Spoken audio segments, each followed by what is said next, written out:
When it comes to silent films, if you've never seen one before, it may be because they could appear a bit silly, jittery, basic, or even just plain boring. Or perhaps you'd like to see some, but have no idea where to start, and it all feels quite overwhelming. Whatever the case may be, I get it. So, as someone who spent the past few years in research, reading, and talking about film history, I've compiled my go-to list of recommendations. Starting with level 1 for someone who has never seen silent film before, and slowly taking you all the way to someone who gets to be way too pretentious about cinema. Anyways, the thing about German Expressionism, French New Wave, and Italian Neorealism is that when Fair enough. Now, before we get started, let's just quickly clarify what it is exactly what I mean when I say silent film, because it is not just simply any movie that's black and white or any movie that does not have a dialogue. What I'm referring to is a very distinct time period in film history, also known as the silent era, which began with the invention of the motion picture itself in the late 19th century, all the way to the late 1920s when sound came into the picture. They were heavily dependent on visual storytelling, sometimes supported by title cards, and during that time they were still figuring out a lot of the techniques that are standard practice in the industry today. So, with all that in mind, let's get started with my first recommendation, which is 1 Week by Buster Keaton.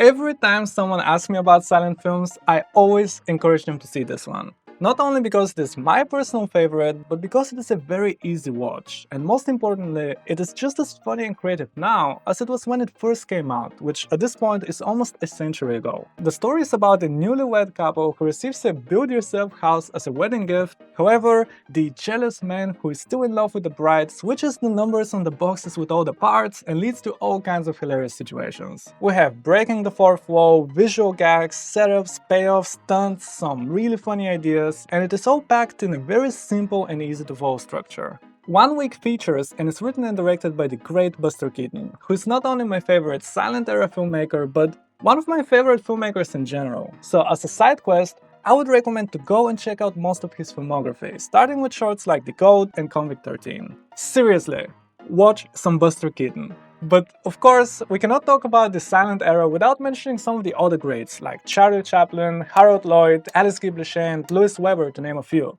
And since we're still doing shorts, I'd look into things like The Tramp, Falling Leaves, and Suspense. Now that you've dipped your toes in the water and eased your way into the silent era, it's time to explore increasingly longer films and really appreciate how good they can actually be.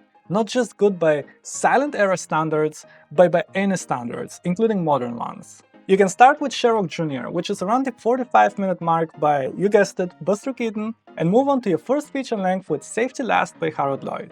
This one has some incredible stunts throughout, it is very entertaining, and it showcases slapstick comedy at its best. Then you can see The Kid and The Gold Rush, two of Charlie Chaplin's finest films that feature his famous Tramp character, both of which will make you laugh just as much as they'll make you cry.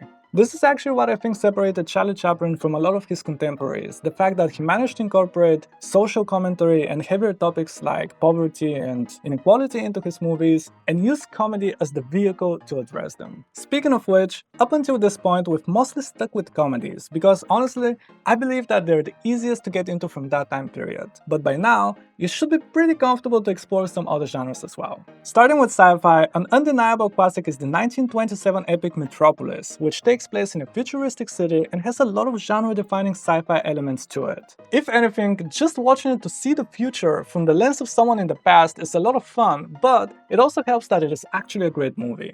When it comes to horror, two recommendations are Nosferatu and The Cabinet of Dr. Caligari. With the first one you'll get a creepy atmosphere and the first depiction of a vampire on the silver screen, and the second one it's all about its highly stylized look that just makes it so enticing to look at. And the fact that they're so old only adds to the creepiness factor, so I would definitely recommend watching them on a rainy day or maybe on a late weekend night, for example. And to finish off, The Passion of Joan of Arc is a drama that has some of the best acting I've seen in any movie, and if you need some laughter after seeing all of those, I'd go back to Buster Keaton with The General, which is widely considered to be his masterpiece.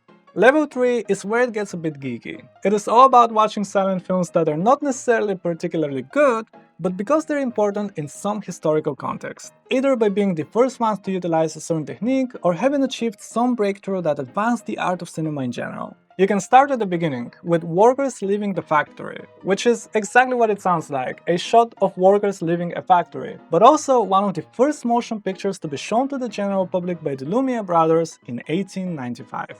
Then you can check out A Trip to the Moon and other Georges Méliès films which featured all kinds of early visual effects, and continue with the great train Robbery, which is one of the very first examples of narrative storytelling in film. And finally, the strange, weird, wacky, experimental, avant-garde, or however you want to call films, the how do you even know about this kind of films? Obviously, they're not for everyone, but if you're curious to check them out, this should get you started. And of course, all of this is just scratching the surface, but it is a start. And in case you want to learn more about the silent era, I've made a playlist with all the videos I've made about film history, which also cover a lot of the movies we mentioned today.